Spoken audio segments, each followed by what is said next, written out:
Hello everyone, so I'm going to be reviewing Waterfall by Lisa T. Bergren, book 1 in the River of Time series, and I'll start by reading the back of the book. What do you do when your knight in shining armour lives literally in a different world? Most American teenagers want a vacation in Italy, but the Bergren sisters have spent every summer of their lives among the romantic hills with their archaeologist parents.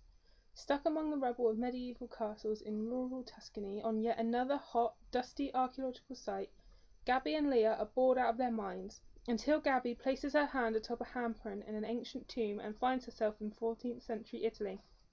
And worse yet, in the middle of a fierce battle between knights of two opposing forces. Suddenly Gabby's summer in Italy is much, much more interesting. Okay, now if you've seen my last two book haul in my mailboxes, you will know that I was so excited and couldn't wait to start reading this series. Now, I started this on Sunday and I finished it Sunday evening. I could not put it down. As soon as I started it, I was sucked in and I couldn't put it down. And if I did have to put it down, I was thinking about it and wanting to be reading it instead of doing whatever it was I was doing. So I read all 369 pages in one day, and it's small to standard size print, and I just couldn't put it down. It was just amazing. I do like the cover, and it is pretty much how I imagined Gabriella to look, and it's almost one of those velvety, buttery covers, which are very beautiful, and it was just amazing. I like historical fiction, and this is historical fiction, time travel, romance, and you probably know I study history, and medieval times is a particular interest to me, so medieval times, gave it another tick. And Italy, I desperately want to go to Italy, another tick. The romance was really good, I really enjoyed that, I do like romance, so another tick. Strong, sort of feisty heroines that are a little different, another tick. It just, for me, it ticked every single box. The plot was really great, the writing was great, it just zoomed by. It was almost like I was inhaling it at one point. I just couldn't stop. The page turning was literally like flying. It was unreal. So Gabby and Leah are with their mum on another archaeological site, and they're bored, so they wander into this tomb. Basically, they touch something they shouldn't, and they're sucked back into medieval Italy. But they get separated, so Gabby has to spend time trying to find her sister, whilst trying not to get killed, because they arrive basically. There's a land dispute. The tomb where they arrive in, one side think they own it and the other side think they own it, so there's these constant fights over it.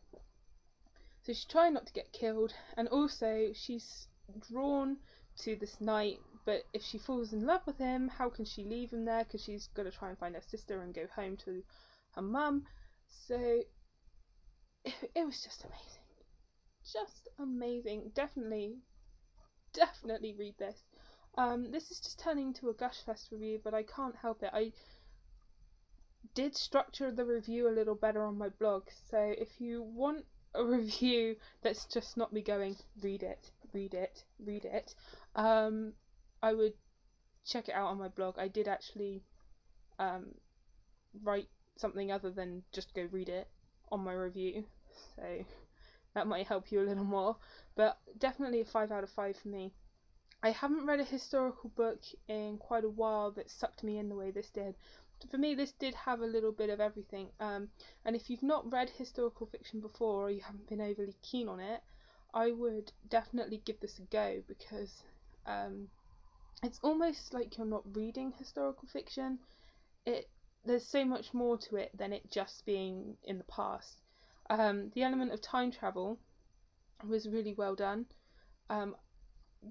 It's just amazing. I loved Gabriella, how she's very much a modern day girl, and she arrives in medieval Italy, and of course gets a lot of attention.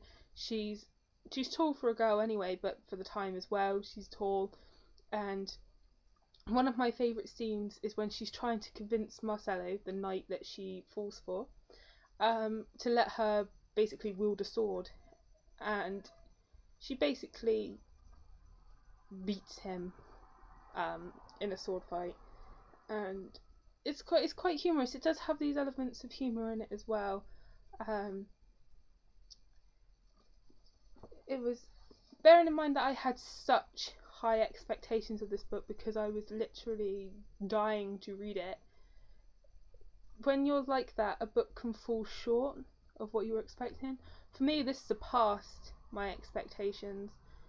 For me, it just had everything in it that I love, and the plot was really good. I really did enjoy everything about it. I don't know what else I can say about it. Oh, character-wise, this book is excellent. I loved all the characters, even the bad guys are really well done. That you really get a sense of evilness from them, like really old time villains that from history that sit and plot the demise of people.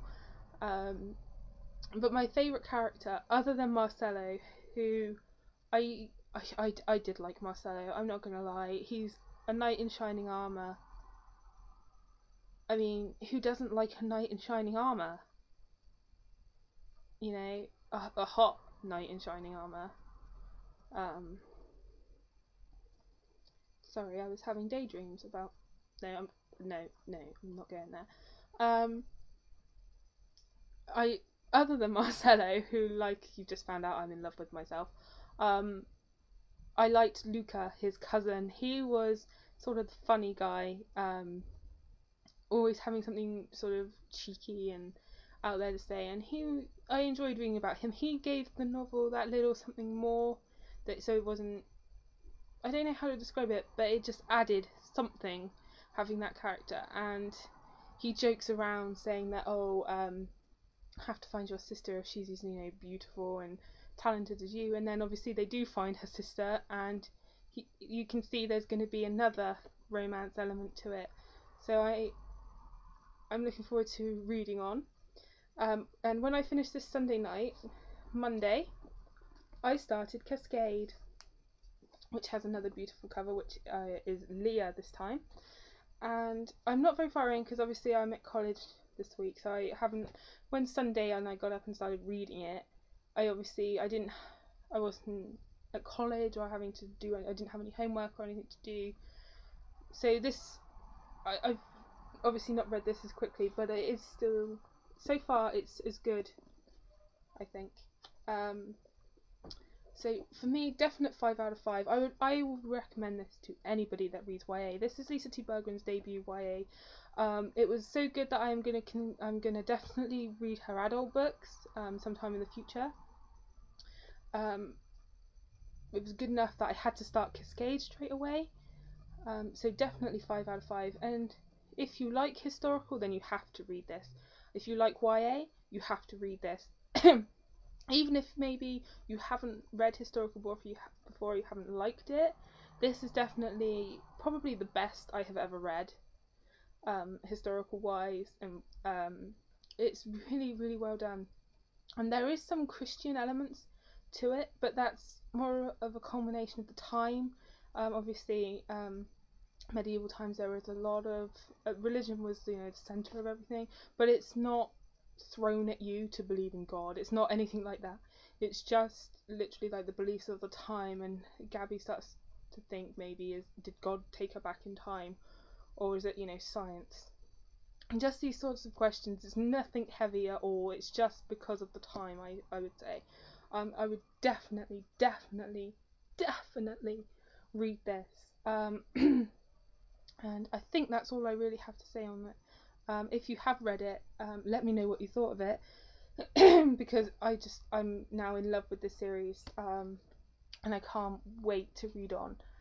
So thanks for watching this gush fest of a review, and happy reading. I'll see you soon.